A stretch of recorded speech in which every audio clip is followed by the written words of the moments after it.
ఓం సమర్థ సద్గురు సాయినాథాయ నమ. శ్రీ సాయి లీలామృతం అధ్యాయం 27. సత్సంగము భజన శ్రద్ధగా చేస్తుంటే మనం కోరకున్న మన ఆత్మీయులను కూడా శ్రీ సాయే అనుగ్రహిస్తారు. 1975లో మా తండ్రి గారైన క్రీస్తుశేషులు ఎక్కిరాల అనంతాచార్య తన అనుభవం ఇలా చెప్పారు. ఒకనాటి మధ్యాహ్నం విజయవాడలో మంచం మీద కూర్చుని ఉన్నాను. కఫ్ని తలగుడ్డ ధరించిన సాయిబాబా తలుపు నెట్టుకొని నా గదిలో ప్రవేశించారు. నేను అది నిజమా కళ అని చూస్తుంటే ఆయన నా పక్కన మంచం మీద కూర్చున్నారు. నేను మిమ్మల్ని పూజించను కదా, మీరు నా వద్దకు వచ్చారేంటి అన్నాను. నాకు అలాంటి ప్రాముఖ్యతలు ఏమీ లేవు, నాకు రావాలనిపించే వచ్చాను, రావద్దంటావా అన్నారు. తరువాత ఆయన లేచి నన్ను కౌగిలించుకొని నేను నీలోకి వస్తున్నాను, అక్కడే ఉంటాను అంటూ నాలోకి వెళ్ళిపోయారు.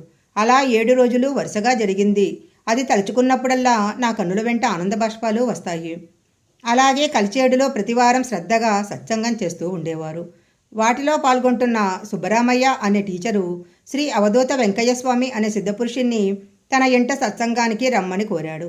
ఇప్పుడు కాదులే, తర్వాత చూద్దాం అన్నారు స్వామి. సుబ్బరామయ్య 1977లో గురుపూర్ణిమ నాటికి శ్రీ సాయి లీలామృతం 19 పారాయణలు చేశాడు. ఆ ముందు రోజు స్వామి అకస్మాత్తుగా వారింటికి వచ్చి దుని వెలిగించి కుటుంబాన్ని సత్సంగాన్ని ఆశీర్వదించారు. ఎప్పుడూ ఎవరింటికి వెళ్ళని, ఎవరింట్లోనూ ఆతిథ్యం స్వీకరించని స్వామి ఇతడింట్లో భిక్ష చేయటం సకల సాధు స్వరూపి అయిన సాయి కృపకు నిదర్శనం.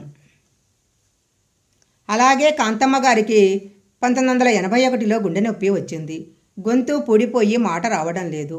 ఒకరోజు స్వప్నంలో బాబా ఆమె మంచం పక్కన నిలబడి ఆమె మొరవిని నా పాదాలు తాకి నమస్కరించుకో, తగ్గుతుంది అన్నారు.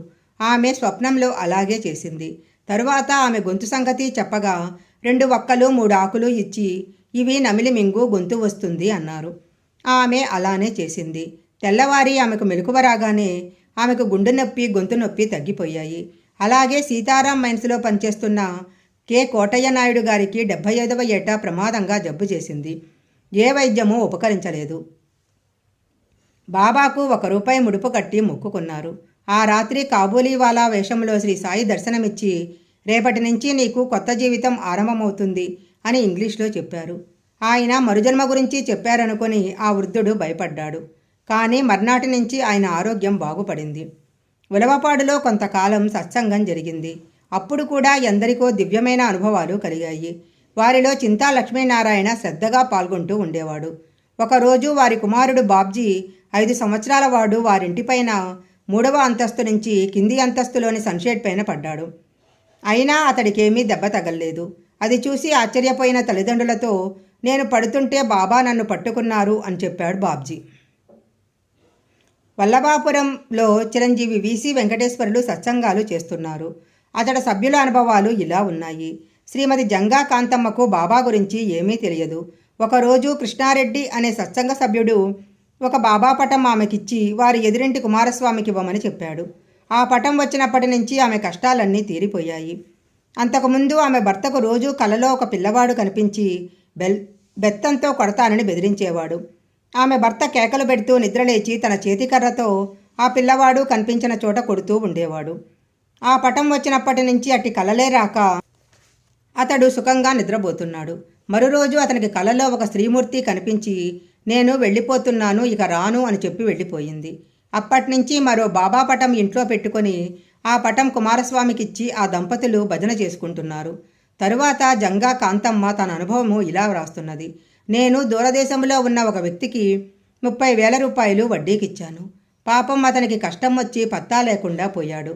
మాస్టర్ గారిని దర్శించి ఈ విషయం చెప్పుకుంటే చరిత్రపారాయణ చేసి అతనికి మేలు జరగాలని బాబాను ప్రార్థించమన్నారు. అతడు సెప్టెంబర్ 3, 1986లో అంత దూరం నుండి వచ్చి ఏదో తెలియని ఆవేదనగా ఉన్నదని, నాకు బాకీ కొంతైనా జమ చేయాలని కష్టపడి ₹500 సేకరించగలిగానని చెప్పి ఆ పైకం ఇచ్చాడు. త్వరలో నా బాకీ పువ్వుల్లో పెట్టి తీర్చేస్తానని మాట ఇచ్చి వెళ్ళాడు. ఒకరోజు నా భర్తకు కలలో బాబా కనిపించి అతని మోకాలు పైన కొట్టారు. ఎంతో కాలంగా అతనిని బాధిస్తున్న మోకాలు నొప్పి అంతటితో మాయమైంది. సత్సంగంలో మాకెంతో ఆనందం కలుగుతున్నది. కుమారస్వామి ఇలా వ్రాశాడు. నా 2వ కూతురు వివాహం చేశాం, కానీ ఆమె అత్యంటి పరిస్థితులు తెలుసుకొని ఆమెను కాపురానికి పంపలేదు. మాస్టర్ గారిని అడిగితే శ్రీ సాయి లీలామృతం పారాయణ చేసి సమస్య బాబాకు చెప్పుకొని అమ్మాయిని అత్తగారింటికి పంపమన్నారు. నేను పారాయణ పూజ ప్రారంభించిన వారంలో మా అల్లుడు అతని తల్లి వచ్చి అమ్మాయిని తీసుకెళ్లారు. ఇప్పుడు అమ్మాయిని వారు ప్రేమగా చూసుకుంటున్నారు. అంతకుముందు భవిష్యత్తు అంధకారంగా కనిపించి రాత్రిళ్ళు నిద్రపట్టక ఆత్మహత్య చేసుకోవాలనుకునేవాణ్ణి. ఇప్పుడు సత్సంగాలకు హాజరవుతూ మనశ్శాంతి పొందుతున్నాను. శ్రీ సాయి లీలామృతం అధ్యాయం 27 సంపూర్ణం.